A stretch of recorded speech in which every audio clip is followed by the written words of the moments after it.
Hey guys, welcome to another episode of Techno News. Just a few more updates of stuff that's been going on through the week. If you do like the videos, remember to hit the sub button and hit the thumbs up button, please. And also follow me on Twitter and TikTok for more content, and catch my live streams at the minute on glimish.tv at Technofish. Thank you. Right, so the first part of news we have is in Valorant. There's been a couple more picture icons updated, this time for Faden Harbour. Following suit with the Gecko one, I personally feel these look worse. I don't know if Fade seems to have lost a bit of our attitude, and I don't know, they don't seem to fit in line with the others still. I don't know what's wrong with them, but there's something not quite sitting right. But anyhow, there's not a lot we can do about that now. The next part of Valorant news is the new bundle that's been announced, the Run It Back. This is some of the older skins put together in a pack, so people get a second chance of buying them without waiting for them in the store. This lot include the Sovereign Marshal, the Crystasis Op, the Origin Frenzy, the Reaver Phantom, the Bloodbook Guardian, and yeah, what do you think? Thoughts on that? Not a bad mix, could be better, but yeah, that's okay. And lastly, in Valorant, there's been talks that they're introducing a new spray wheel, much like the communication wheels, where you're going to select 4 different sprays and you'll be able to pick amongst them via the wheel option as you play in the game. It's nice to have. I don't know how much difference it'll make to the actual gameplay, and I'm not sure how it'll affect with the animated ones, because you're not supposed to use them during actual game time, so I don't know if they'll still be blocked or what. I'm assuming they will be.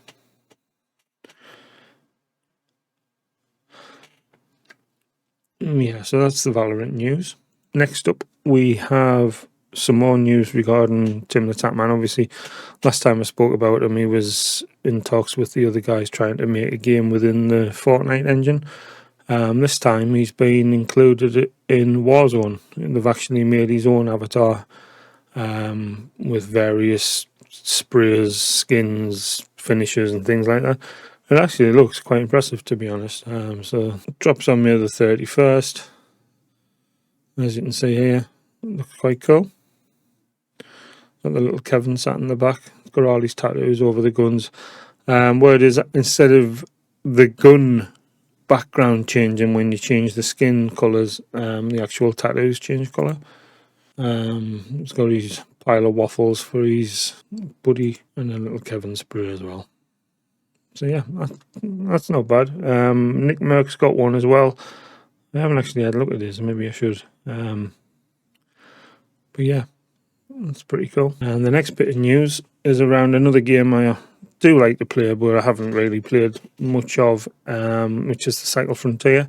They ran a competition for content creators on Twitch and YouTube, and the prizes were basically a top spec PC and a few other prizes. But there's been a lot of hoo-ha around this, saying it's been rigged and whatever, because a guy called Tickle Me Pink, who's one of the bigger content creators on there, is absolutely storming the numbers, but he hasn't been given a mention in the actual charts. So as you can see on here, he hasn't had a mention. So he's not very happy. He's kicking up a big fuss about it, basically calling Yaga, the game's devs, frauds, and there's a big stink about it, to the point where they were supposed to announce live on stream who the winners were, and they've backed down from all that, and they're just trying to keep their heads down at the minute. So I'm not entirely sure what's going on, but it seems he may have had a case. But he has been quite controversial, and that's maybe why they've overlooked him. He's not one I would go to watch personally, because he is a bit too much, if you know what I mean. But yeah, he could well have a point here, but we'll find out as that news progresses. Next up, we have another game I don't really play, to be honest, but Apex Legends. A guy called Sweet Dreams, who's one of the professionals of the game, tried to show how broken the ranking system was. So he basically played for 0 kill matches, and he was still hitting the highest rank purely by surviving till near the end. It's all a bit strange, but apparently he played 50 matches without getting any damage on anybody, as you can see from, I'll move my camera, as you can see in this image here. Total damage 0, total kills 0. Played 50 games. He won 5 and came top 5 in the other 45 somehow, just by hiding in trees and ratting, basically. And he's sort of telling them they need to sort it out because it's a mess. I found that quite amusing.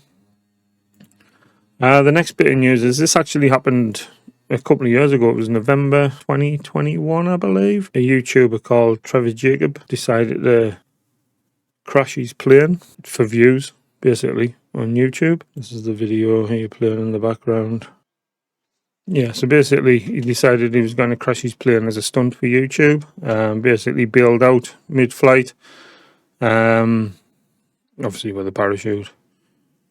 And he's actually been arrested and jailed for up to 20 years for it, for obviously causing an impact on the environment and potentially causing bushfires and things like that. All a bit silly, if you ask me. Obviously he thinks he's in Grand Theft Auto or something. But yeah, he's basically rigged his plane with cameras, bails out, and lets the plane fall to its demise while it's recording. All a bit silly, really, if you ask me.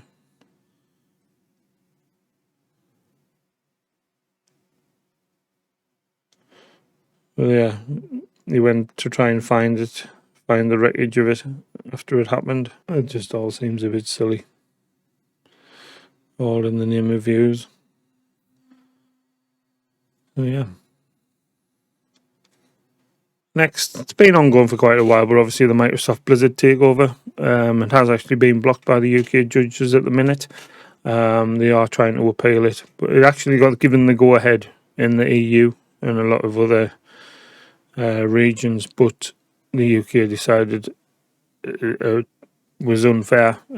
Basically, they're going to hold too much of a monopoly on the market, and it could cause, I think they've got a few issues around cloud gaming more than anything else, how it can affect the cloud gaming market. So that's been blocked at the minute, but that's ongoing. Could be another few months before anything is decided with that. Similarly, on the Microsoft side of things, following the shambles of the Redfall launch, Bethesda are holding Starfield Direct. Obviously trying to put people's minds at ease.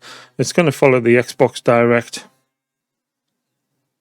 showcase, which is on Sunday, June the 11th, and straight after that they're going to do a special preview of Starfield, obviously trying to get some good press behind it and get some reputation back, basically. It's not a game I'm interested in, to be fair, but it could be worth a look. It sounds interesting, but it sounds like it's going to be one that's going to take over your life. But yeah, it could be worth watching. More so the Xbox showcase to see what's coming out prior to that. So what I have been playing on the back of that, I started The Last of Us yesterday because I'm interested in trying to watch the programme, but I thought it'd be better off playing the game first. So I did the first hour or so of that, basically got to the point where I met up with Ellie, basically just the tutorial part of it, essentially, the movement and the shooting. But it's looking interesting up to now. I may persevere with it. Offline, I have also started, revisited Arkham Asylum, just out of pure boredom. I just thought, I was stuck in the sitting room with a dog, couldn't really move, so I thought, I'll have a look and see what's on the PlayStation, and that was on the streaming service, so I thought I'd give it a go. I used to love that game. It's the up-res version, Return to Arkham version of it. It does look nice, plays well. Yeah, so I might persevere with that as well. I don't know, it was just to fill a bit of time, basically. But it does look quite cool now. I can see myself trying to get back into it and getting 100% again, but we'll see. With regards to that, you may have seen I've been bouncing around streaming platforms, not really sure where I want to be.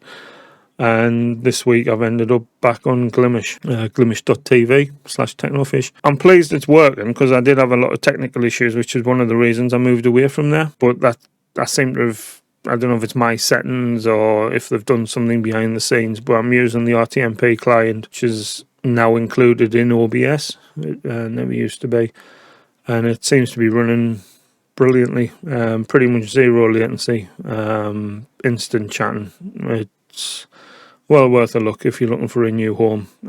Give it a try. It is pretty quiet. When I say pretty quiet, it's almost dead, to be fair, but it just needs a bit more marketing. Hopefully they can sort it out and get it out there and try and draw a bit more of an audience in. It did take off quite well, but then it sort of fell to the wayside. A lot of issues and clashes of interest and personalities, shall we say. But personally, I haven't really had any issues with any of the people in charge or anything like that.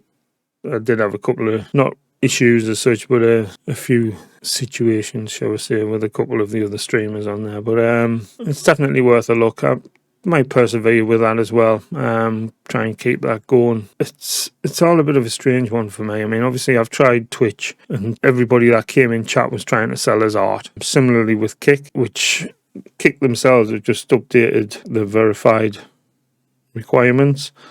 So obviously you need the 75 to become affiliate, 75 followers.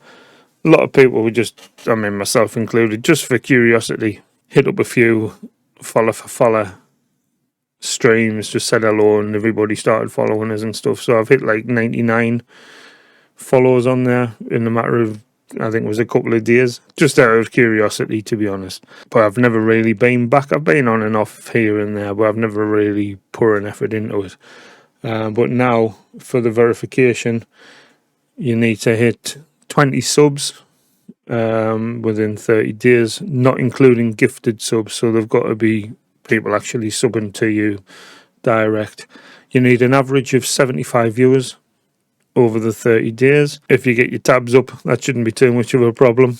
Did a bit of an experiment the other day and got about 20 tabs up on a stream, and sure enough, about 5 minutes later they were on there. You've got to stream for 12 days out of 30, which is nothing, for at least 30 hours, which is nothing. And you need 300 unique chatters. That could be the issue, because nobody seems to bloody talk on there. Again, similarly to Twitch, the only people who've actually chatted on Kick were people trying to flog us bloody artwork and rubbish, or other people just asking for a follow for follow. No real communication, no real like chat as such. So it sort of put us off, and hence why I've ended up sort of straying back to Glimish in the meantime. But yeah, all a bit of a strange week, to be honest. But there's a lot going on personally as well, and I'm going to see how things pan out and see where we go from here. It was nice to chat with a couple of the old guys I used to speak to. Hoping it'll build from there, but we'll see. But yeah, thanks for watching. Hope you did enjoy this. Hope it's been informative for you. If you have enjoyed it, as I said at the beginning, remember to hit the sub button, ring the bell for alerts, and hit the thumbs up, and leave any comments around anything I've said in here down below, and I'll get back to you. Very much appreciated. Thank you. Goodbye.